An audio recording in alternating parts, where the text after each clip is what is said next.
Hi guys, Swans away this year, back again for another video, and back again for a bit of a different video today. I've been to 46 and 90 top 4 division grounds. I'm not including Coventry City, who are currently ground sharing with Birmingham City, and I'm not including my club Swansea City, so I've been to 46 and 90, and in this video I'll be giving you the worst 5 away grounds I've been to, and the best 5 I have been to. Remember guys, this is all included on the match day experience, so including the result, what was the beer like, what was the burgers like, what was the experience as the coach broke down, did I go before the game, so it all includes that really, so please don't get offended if you do, unsubscribe from my channel. I never want to see you again. Before we get into it, I'm going to mention all the 46 grounds I've been to before I mention the worst 5 and the best 5. In the Premier League, I've been to all 19 grounds apart from the Tottenham Hotspur Stadium. In the Championship, not including Coventry City, I've not been to Middlesbrough, Wycombe Wanderers. League 1, I've been to Hull City, Ipswich Town, Sunderland, Oxford United, MK Dons and Wigan Athletic. And in League 2, I've been to Tranmere Rovers and Bolton Wanderers. Let's get into my worst 5 grounds I have been to. In 5th place, I've gone for MK Dons. We did win this game 4-1 in the Carabao Cup, but I didn't really enjoy the day. The reason I didn't enjoy the day because MK Dons only sold about 5,000 tickets in a big stadium, so the atmosphere was absolutely awful. The seats were absolutely lovely though. I believe they were leather seats, so there's a lot of leg room as well because it's quite a big stadium. The midweek game, obviously with the cups, we brought about 400 fans, which was quite respectable. But before the game, I did see Hugh Jenkins out of his car, which just brought my day right down. We did stop in this very big shopping centre near MK Dons. It was very posh. All Swans fans had like jeans, polo shirt, a beer in their hand, and we've seen people with computers in their play hands, iMacs with a shirt and tie. So we were a bit out of position, and my memories of MK Dons were not the best because of Hugh Jenkins, and MK Dons, I don't really like them because of the AFC Wimbledon. 4th then, this is going to be very harsh, and I'm going for Stoke City. I've been to Stoke City 3 times, and the reason why I've put Stoke in 4th place for the worst ground I've visited is because it's always freezing in Stoke. The Stoke Stadium, then they've got like every part of the stadium chilled up apart from the wind, which the wind just comes and hurls at you, hurls and boosts you, freezes you. And when we went in September, it was freezing cold. It was midweek. Alan scored, and actually looking back on the TV, he was actually offside. He was about 5 yards offside, which you lose 1-0, you go home, and you see it on Twitter, the goal was offside, and the trip home, you just never want to talk about it again. In 3rd then, I've gone for Everton. I think this is quite fair, to be honest. Everton's away end is not the best, is it? You can't really see too much, especially if you're behind one of those poles, and unfortunately for me, I was behind one of those poles. We did lose 3-2. Ashley Williams scored a consolation for the Swans in about 2013 to 2015, that period. I can't even remember when it was, but it just wasn't really a good day. We did 3 goals, we didn't play very well. Yes, we did score 2. Going up to Liverpool's never the nicest when they got a history of robbing you, and someone of the Swans coach actually did get robbed. I shouldn't really laugh about it, but it's only about 20 pence, so it doesn't really matter, does it? But Everton, not the best away in. The atmosphere was pretty poor. You've got this myth of Everton's atmosphere being very good, but the one time I've been there, it was absolutely atrocious. In 2nd then, I've gone for Norwich City. I've gone for Norwich City because the away end, the time I went, was absolutely atrocious. There was an absolute state of it. It was an absolute state. The light was halfway down. One of the concourses was shut.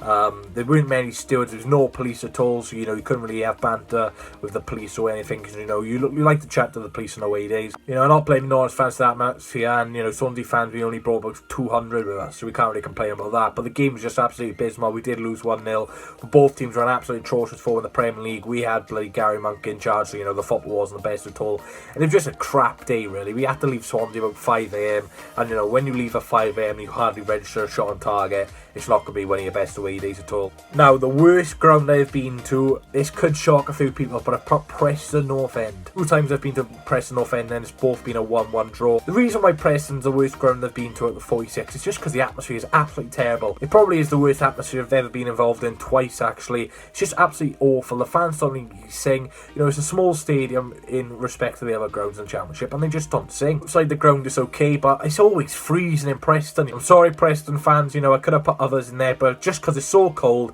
we never win, and the atmosphere is dreadful. Preston is the worst ground I've visited. So guys, what do you think about that? Obviously, out of the 46, they're the worst 5 I've been to. Let me know if you agree or disagree on the grounds you've been to. So, going on to some positives, the best 5 grounds I have been to. So, in 5th place, I got for Nottingham Forest. Now, this shows you guys I don't always depend on results. We did lose this game 2-1, but I'll tell you what, Nottingham Forest is a great away day. Nottingham Forest, I got a lot of things to do around the ground. Obviously, some good fans like Mr. Dorr, Jack Pugs. You're next to the river, you got Notts County across the thing, you got a lot of pubs nearby, you got a lot of things to do a lot of burger vans. You know, I think they've got something to do with the community as well, Nottingham Forest. So there's a lot of things to do outside the ground. You know, it can be a little bit cold because you're next to the river, but unlike Stoke, they have caged it up a little bit so you don't get too cold. You're right behind the goal, really. You know, you've got a big following because Nottingham's a big club. The atmosphere is always good in Nottingham Forest, so I really do enjoy it. And unfortunately, the only experience I have had is a loss, but it didn't affect my day too much. In 4th place, I've gone for Sheffield United. Now, what a trip Sheffield United was for me. Like I said, it always is a big bonus for me when you're behind the goal. We're behind the goal. We won 2-1 the first day of the championship. Jan Dander off the bench to score his first ever competitive goal. Celebrated with his father afterwards. We celebrated for the Sheffield United fans. There's a bit of beef after the game as well. It was absolutely brilliant. The United fans next to us making fun of us, how you were in the Premier League last season and you were losing to us. That turned out well done. Sheffield United fans, especially in the Premier League this year. But you know, Sheffield United is always a great trip. It's a big ground, Bramall Lane, behind the goal. Like I said, you know, you got to stand above you, but because it's so low ground, you feel like, you know, you're packed in. It's absolutely awesome. I love Sheffield United, and if Swansea City do play Sheffield United in the future, guys, I would highly recommend it. The third best ground I have visited then is Bristol City. I've been to Bristol City twice. I've seen a 2-1 loss and a 0-0 draw. What I like about Bristol City is the free Wi-Fi. So, you know, if your team is losing, you can go on YouTube, go on Twitter, forget about the day. You got free Wi-Fi, so Bristol City have done very well there for the away fans if your team are doing crap. What I like about Bristol City, especially with the Swans, is a lot of banter there. You know, you got the Bristol City chants, they sing the Welsh chants to us, so there's a good bit of rivalry there. You know, we're not hatred, we don't really hate each other too much. It's just a bit of banter, and you know, it did go out of hand a few years back when there were people fighting. You know, you don't really want to see that, especially in the ground with his children. Fighting aside, you know, I love playing Bristol City just for the banter. It's probably the closest English club ground next to the Swans, which is very good. Maybe Bristol Rovers is closer, I don't know.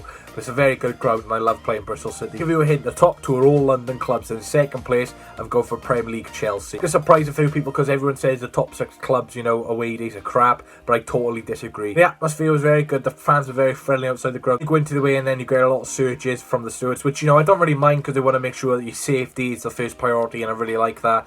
You know, if you don't have a certificate for your flag, then you can't enter it, which is very good, I guess, because you've got to be safe. And, you know, Chelsea really do take safe as their main priority. So you've got to give credit to Chelsea for that. About 42,000, which is quite small really in respect to the Manchester City, the Manchester United, the Arsenals, the Tottenhams. But you know, I do like that about Chelsea. You know, they've got all blue seats really. I think there's a few white ones as well. The free section stands next to the end as well, and that's really good for the atmosphere. I've been to Chelsea twice. I believe I went when we lost 4-2. Loic Remy scored, John Terry scored an own goal as well. I believe I also went when we lost 2-1. Fernando Llorente scored that day. Now, the best ground or all-day experience I have had in first place is Chelsea's West London rivals, Fulham. Fulham is one of the best away days in the UK as a whole, in my opinion. Like I said, when you're in London, there's so many different cultures, diversities, and when you're in there, you're in your own little park as no end. You're in your own little diversity, and people look at you thinking, who the hell are they? They're a bit weird. Maybe you're chanting Joey Rodon's Magic in February.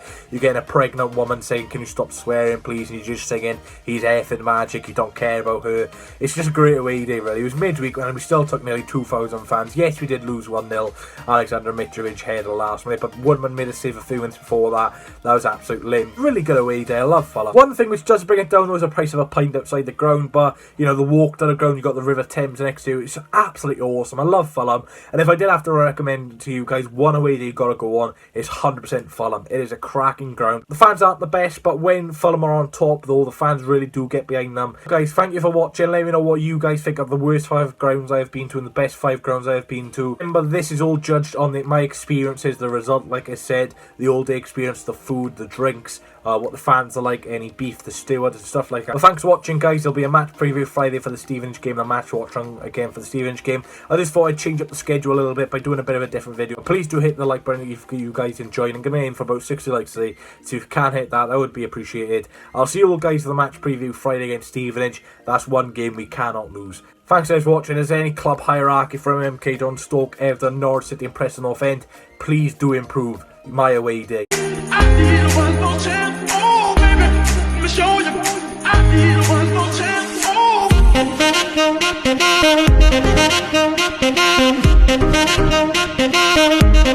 Oh.